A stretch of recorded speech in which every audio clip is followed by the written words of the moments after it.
Diễm xin chào cô chú, anh chị, các bạn và các em. Hôm nay Diễm chia sẻ món thịt đỏ ăn chung với lại bánh mì. Thì bánh mì mình ăn kèm rất là nhiều thứ, và cái thịt đỏ này là một trong những món không thể thiếu trong ổ bánh mì thập cẩm của Việt Nam mình. Thì cách làm rất là đơn giản và nguyên liệu cũng không có khó tìm. Bây giờ mình cùng vào bếp làm món thịt đỏ với Diễm nha. Để làm thịt đỏ ăn bánh mì thì mình cần thịt có một cái lớp mỡ, rồi lớp thịt thì nó mới ngon. Thì thịt ba rọi là ngon nhất. Còn nếu mà mình không có, mình dùng thịt giò heo mình lóc xương cũng được. Thì miếng thịt này là nó là 1,2 kg. Thì mình lựa cái miếng nào mà nó vuông nhất thì cái miếng thịt này nếu mà mình nhìn mình thấy là nó không có được bằng phẳng lắm chỗ cao chỗ thấp nè. Vì vậy Diễm sẽ cắt cái miếng thịt này ra, làm sao cho cái miếng mà trong cái có miếng da đó nó sẽ bằng để mình dễ cuốn hơn Cái phần thịt trên này mình muốn mình cuộn lại mình nấu chung, hoặc là mình để đó mình làm cái món khác cũng được. Diễm cuộn lại luôn. Thì đây là Diễm cắt ra rồi, thì mình thấy nó mỏng mình cuộn lại thì cái cuốn thịt của mình khi chín nó sẽ đẹp hơn. Còn nếu mà mình không muốn thì mình để nguyên miếng cũng được. Diễm nêm vào đây 2 muỗng cà phê muối, mình cho từ từ rồi mình rải lên cho thật là đều. Mình đeo bao tay vào, mình ướp thịt cho nó thiệt là thấm. Tại vì mình cuộn lại và mình nấu trong nước dừa, nếu mà không ướp như vậy thì nó không có ngon. Diễm cho vào 20 g hành tím khô. Diễm thấy dùng hành tím khô thì nó ngon hơn là hành tím tươi, tại vì nó rất là thơm.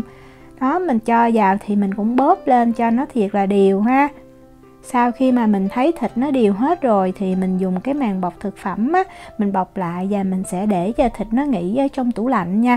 Ít nhất là 4 tiếng. Trong vòng 8 tiếng thì Diễm thấy ngon, tại thịt nó thấm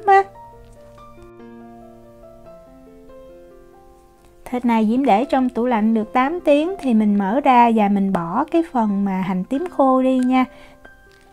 Bây giờ mình sẽ đi cột thịt. Thì Diễm có một cái sợi dây cô tông khoảng 200 cm.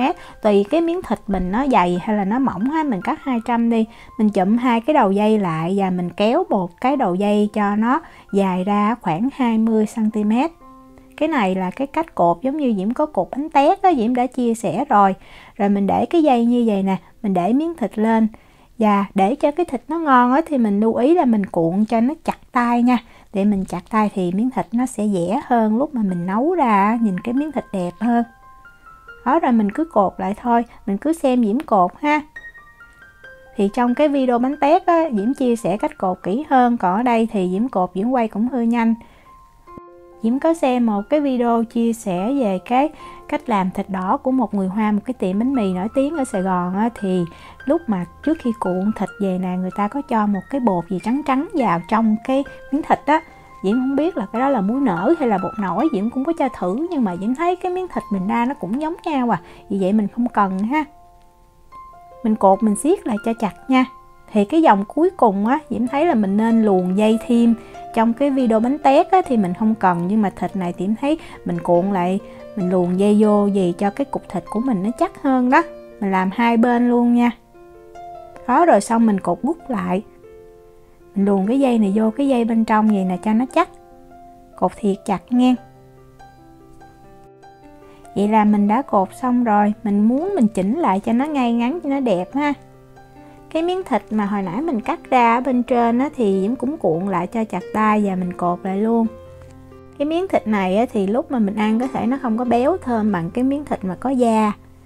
Bắt một cái nồi lên bếp thì Diễm cho vào 2 cái củ hành tây lớn Mình bật bếp lên mình để cái lửa lớn, và giống như là mình nướng cái củ hành tây này lên cho nó thơm Nếu mà nhà mình có cái bếp than thì mình nên nướng hành trên cái bếp than, nó sẽ ngon hơn. Khi mà mình thấy hành nó vàng rồi thì Diễm cho vào 1 lít nước dừa tươi. Thì đây là cái bình nước dừa Diễm dùng nè. Thì Diễm thấy nước dừa này không thể nào mình so sánh bằng cái dừa tươi nguyên trái được nha. Mình cho 1 cái củ tỏi vào thì Diễm cắt cái làm đôi. 5 g tiêu hột mình dần ra cho nó nhuyễn nhuyễn bớt cho nó thơm. 10 g muối này thì Diễm dùng cái muối hồng Himalaya nha. 6 g đường. Thì lượng đường Diễm có lưu ý là nếu mà cái nước dừa của mình nó ngọt thì mình sẽ bớt lại. Thì Diễm dùng cái bình nước dừa này thì Diễm dùng 6 g. Và 1/5 muỗng cà phê bột màu đỏ. Thì đây là cái hũ bột màu Diễm dùng. Thì cái màu này là màu thực phẩm vì vậy nếu mà mình nấu lâu lúc đầu nó sẽ màu đỏ, nhưng mà càng về sau nó sẽ chuyển sang màu cam. Nước sôi mình cho thịt vào mình nấu. Hôm nay cái cuộn thịt này nó hơi dài, vì vậy Diễm phải lấy cái nồi to hơn nên nó không có ngập được hai cái miếng thịt. Nên mình phải trở thịt nha. Đó, Diễm cho vô, Diễm hớt bọt sạch rồi Diễm trở cái thịt cho cái màu nó đều. Cái cục thịt nhỏ thì nó đã ngập rồi. Mình đậy nắp lại và mình nấu ở cái lửa trung bình từ 60 cho tới 90 phút. Quan trọng là mình thấy là cái nồi nước của mình lúc nào nó cũng sôi ha. Đó, nó sôi như vậy nè. Thì sau khoảng 20 phút á, Diễm sẽ mở nắp để Diễm trở cái miếng thịt. Thì như Diễm nói đó, nó không có ngập á, vì vậy mình phải trở cho thịt nó đều. Sau khi trở thịt xong rồi thì mình cũng đậy nắp lại và mình nấu tiếp ha.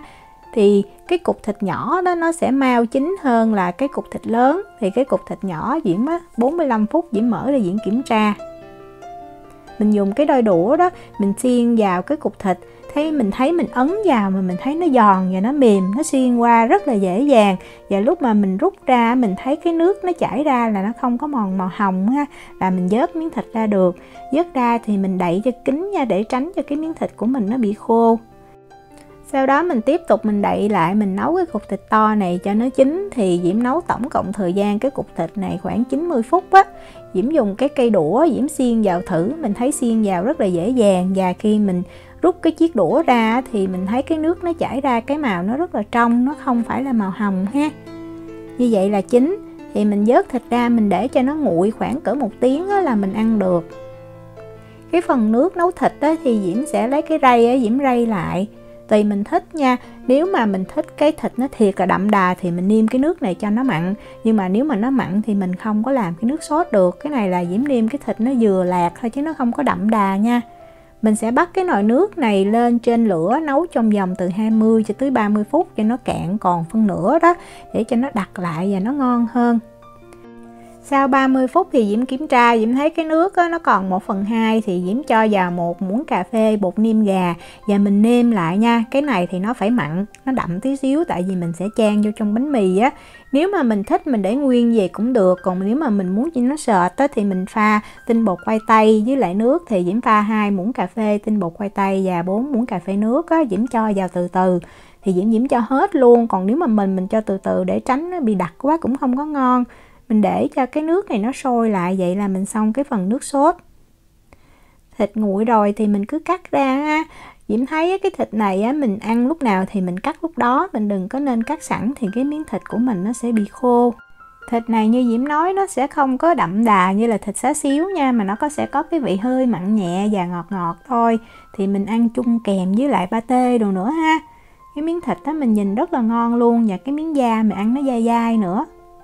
Nếu mà ai thích cái mùi hoa hồi và quế thì mình cũng có thể rang lên cho thiệt là thơm rồi mình cho vào trong cái nước nấu cũng ngon ha. Còn đây là cái cục thịt mà không có da mà Diễm cắt ra riêng á, thì nó sẽ khô hơn.